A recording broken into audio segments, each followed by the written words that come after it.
Fala pessoal, tudo bem com vocês? Sejam todos muito bem-vindos aqui. Esse vai ser o primeiro vídeo, o vídeo que eu estou fazendo para inaugurar isso aqui. Estou desbravando um campo novo, peço a paciência de todos vocês. Agradeço já pela audiência, peço que assistam o vídeo até o final, porque é um vídeo que é muito importante para mim. E eu resolvi gravar ele hoje, porque hoje é dia de São João Batista e eu quero fazer justiça a esse grande santo da igreja. Para quem não me conhece, sou o professor Pedro Duque, sou professor de inglês já há 20 anos e trabalho com português, redação, correção de textos, formação de imaginário, literatura. E eu queria falar com vocês hoje sobre os motivos pelos quais eu não gostei da série The Chosen, né? Do ponto de vista técnico, eu não vou entrar muito no mérito, porque até foi boa a fotografia da série, é muito legal, eu não vou entrar muito nesse mérito, mas quero falar com vocês hoje sobre porquê, os motivos pelos quais eu não gostei da série e o perigo que, para mim, ela representa. Eu indico para todos os meus alunos que assistam essa série, mas com muito cuidado, porque ela pode prejudicar a formação do seu imaginário, tá bom? Em primeiro lugar, por que eu queria falar, o que eu queria trazer à tona, né, em primeiro lugar, com relação a essa série, especificamente. E aqui eu não quero emitir juízo de valor sobre nenhuma religião, muito pelo contrário.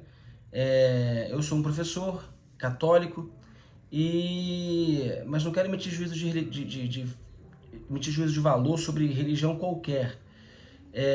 Mas do ponto de vista dos meus alunos, para os meus alunos que são católicos, ela é uma série protestante.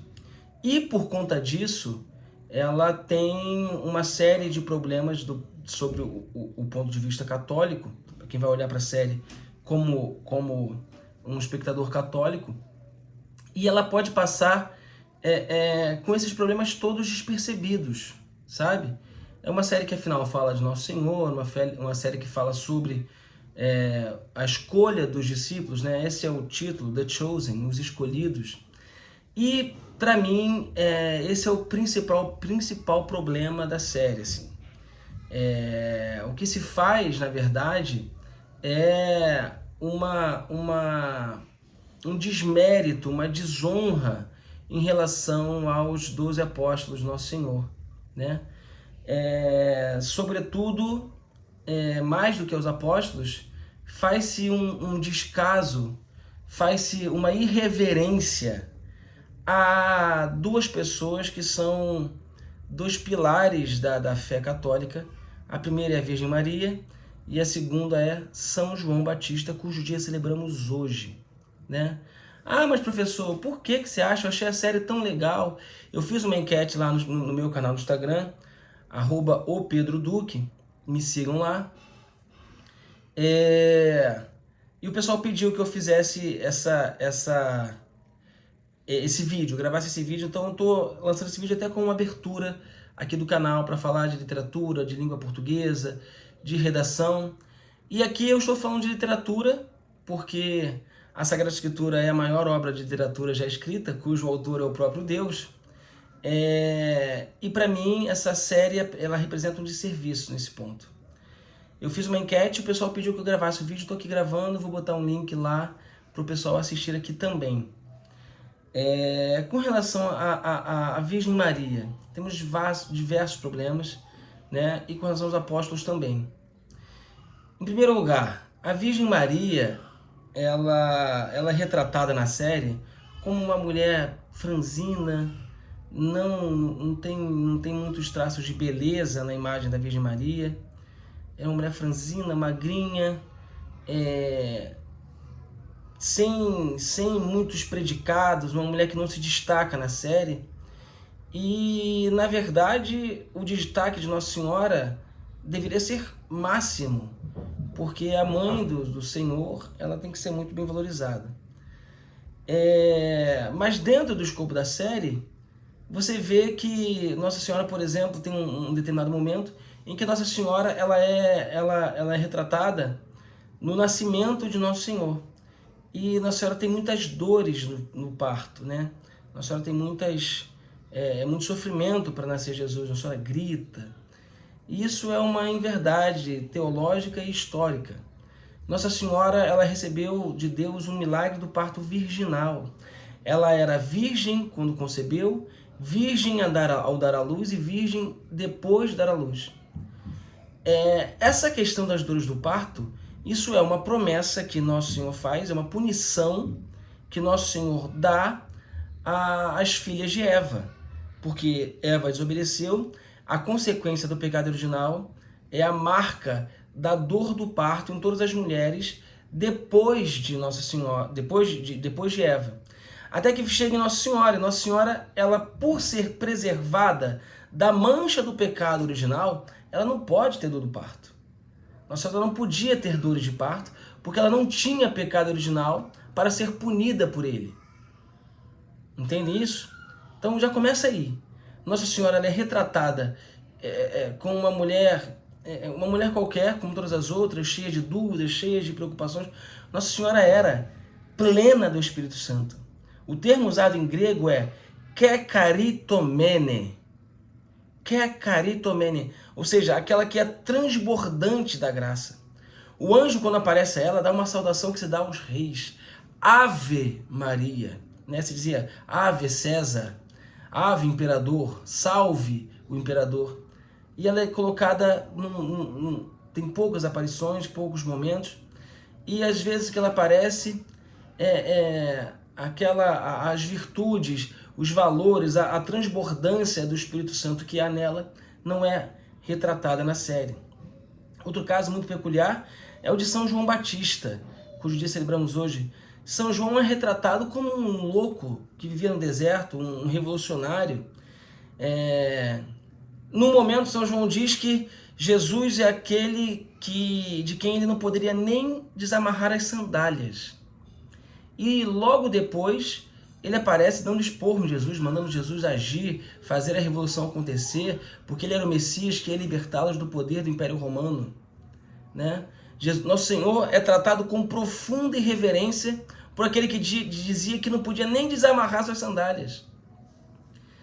São João vai para o deserto viver como eremita, viver como alguém que se penitencia, come gafanhotos e mel.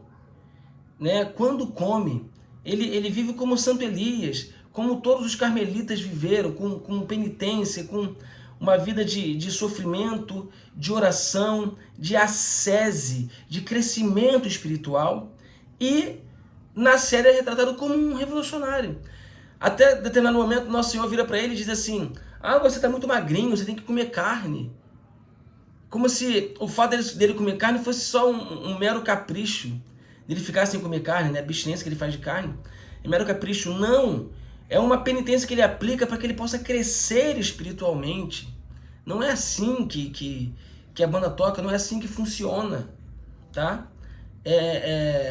São João era o maior nascido de uma mulher. Né?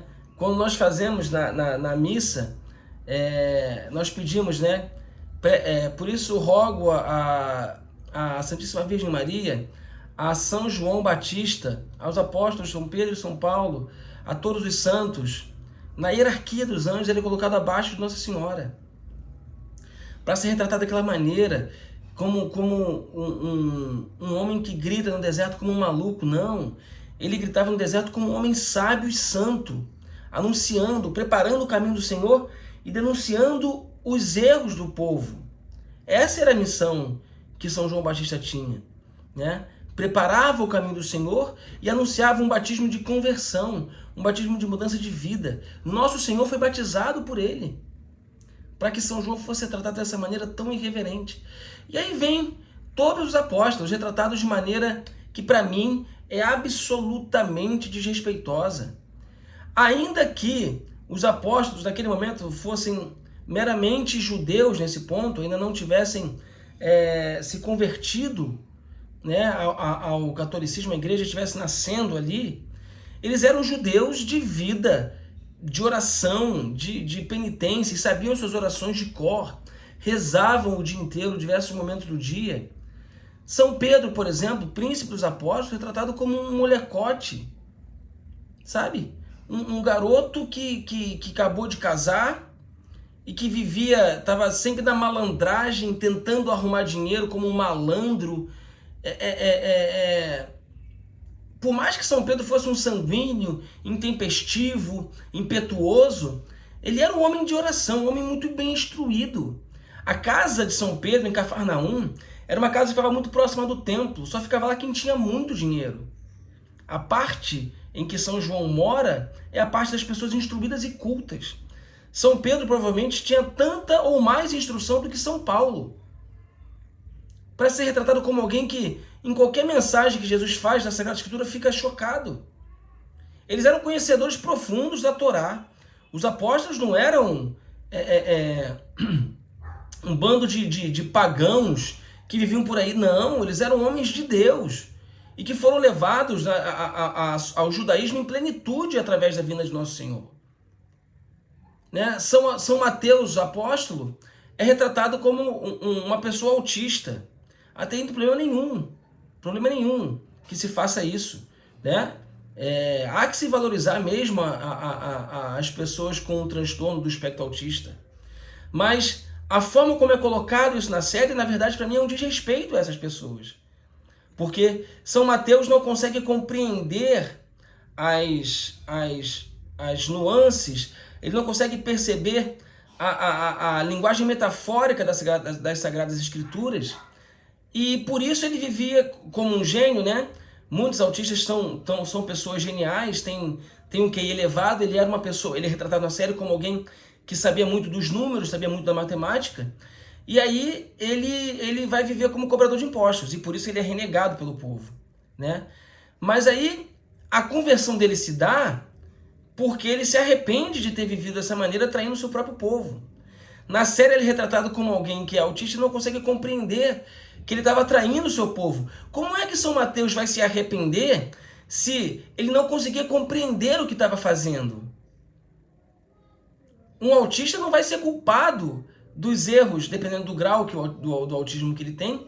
Ele não vai ser culpado dos seus erros porque ele não conseguia compreender a realidade da Sagrada Escritura para ser punido por ter traído a Deus. Como é que ele, não entendendo a literalidade das coisas ou as metáforas apresentadas pela Sagrada Escritura, ele vai se arrepender? Na série ele é retratado como alguém que nem sabe nada da Sagrada Escritura. São Mateus era um judeu que sabia muito bem do que estava fazendo e resolveu trair o próprio povo para ganhar dinheiro. Essa era a verdade.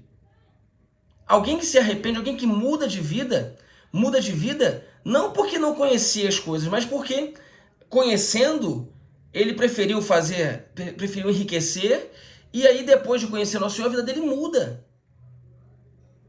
Entende? Tentaram lacrar colocando o São Mateus como um autista, mas o autista não pode se arrepender, porque ele é inocente e puro.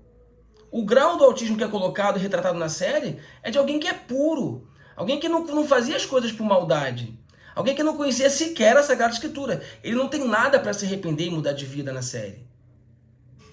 Entende? Então, assim, a minha preocupação com os apóstolos é sempre essa, é uma irreverência. E aqui eu entro na explicação de por que isso acontece e por que tem essa diferença.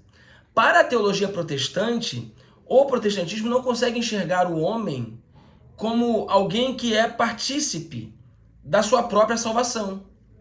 Lutero enxerga que o coração do homem é lotado de pecado e que a graça de Deus o alcança, né? Isso é nominalismo puro e simples, né? Lutero ele reduz a condição humana à sua própria incapacidade de compreender a grandeza da Sagrada Escritura, a grandeza de Deus, a grandeza do homem, a grandeza da alma humana.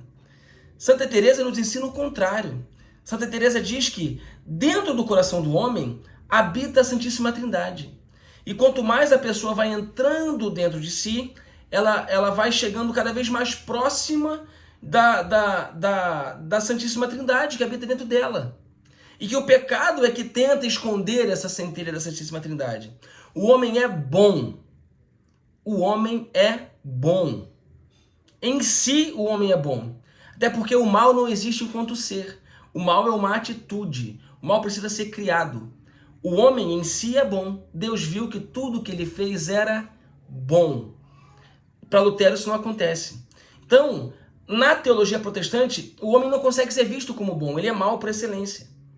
Então, esse é o motivo da irreverência com que se tratam os santos apóstolos nessa série. Eu não posso culpar nem os autores e os diretores por conta dessa teologia protestante que é retratada na série, porque é assim que o protestantismo funciona. É assim que o protestantismo pensa. Né? Eles não entendem que é preciso que eu complete na minha carne aquilo que faltou na cruz de Cristo, como diz São Paulo. Né? O homem é copartícipe porque existe liberdade. Existe a minha liberdade, eu sou livre para dizer não. E quando eu digo sim, eu estou participando do mistério salvífico. Eu estou completando em mim, porque eu sou livre, por amor, eu estou abraçando a causa de Cristo. Né? Por isso é que a teologia protestante que está na série trata com profunda irreverência essas figuras históricas e espirituais tão importantes para a nossa fé, para aquilo que a gente acredita. Então, do ponto de vista literário, para mim é terrível a série. O que a série está fazendo é um desserviço. Por quê? Porque a visão que vai ser gerada, né, no imaginário das pessoas, a imagem que as pessoas vão ter de Nosso Senhor, de Nossa Senhora, de São João Batista e dos apóstolos, é um imaginário totalmente corrompido. É um imaginário que não está perto da realidade. As grandes obras de literatura, eu comentei isso numa postagem que a Deia Camargos fez no Instagram dela. Eu falei justamente sobre isso. É muito importante o que uma grande obra de literatura consegue fazer no nosso imaginário. Uma grande obra de arte consegue fazer no nosso imaginário. Eu, por exemplo, sempre que penso, quando estou meditando no terço, eu vou meditar nas sextas-feiras, rezando o terço ontem, eu meditava na Paixão do Senhor, e as imagens que vinham na minha cabeça eram as imagens do filme do Mel Gibson, que foi baseado no livro de Beata Ana Catarina Emmerich. Né? A imagem de Nosso Senhor é a imagem do Jim Caviezel. A Deia postou um vídeo no canal dela, falando, no Instagram dela, onde o Jim Caviezel reza o Pai Nosso em aramaico. Né? E a interpretação dele parece Jesus falando de novo, porque é um Jesus sóbrio, solene, admirável. Por mais que eu entenda que a série quis fazer um Jesus mais próximo, mais humano, eu não preciso tratar um Jesus mais humano com irreverência. Não preciso. O filme do Mel Gibson trata muito bem esse Jesus humano, um Jesus que sofre, um Jesus que sua sangue, né, no Horto das Oliveiras. Isso está muito próximo de nós. Esse ali, eu não preciso fazer um Jesus cool, um Jesus legal, um Jesus nice, para que Jesus fique mais próximo do povo. Isso não é preciso. Então, a minha questão com essa série, e eu assisti ela toda, é justamente isso. O imaginário que vai ser retratado, o imaginário que vai ser permeado dessa retratação corrompida do que é o Evangelho, do que foram os santos apóstolos. Né? E assim, vem uma coisa atrás da outra. Eu não vou nem entrar no mérito técnico, como eu falei no começo, de que eles colocam vela de parafina. A vela de parafina foi inventada muitos séculos depois de Nosso Senhor. Não existia vela de parafina, e na série tem vela de parafina para tudo quanto é canto. Eu não vou entrar nesse mérito técnico, né? A fotografia é legal, essa cenografia que deu um pouquinho de problema por conta desse anacronismo que é colocado ali na série, mas tudo bem, licença poética para eles. Eu não vou entrar nesse mérito. O meu problema aqui é de caráter literário e de caráter espiritual, né? É de caráter de perturbação da formação do imaginário. O seu filho, a sua filha, o seu adolescente, o seu catequizando, os jovens da sua igreja terão uma imagem distorcida do que é o verdadeiro evangelho, do que é o verdadeiro nosso Senhor, do que são os verdadeiros apóstolos, tá bom? Então, essa era a reflexão que eu queria fazer com vocês hoje. Agradeço por terem ficado comigo aqui até o final. É a minha primeira experiência. Eu vou trazer aqui, vou estar sempre trazendo para vocês conteúdos de literatura, comentando livros, comentando redação, como escrever melhor, comentando sobre dicas de inglês, dicas de pronúncia. Eu vou trazer tudo isso para vocês aqui e peço que vocês se inscrevam aqui no canal, compartilhem o vídeo, comentem, deixem as suas impressões sobre esse vídeo. Se você gostou, se você não gostou, comente aqui embaixo. E viva Cristo Rei!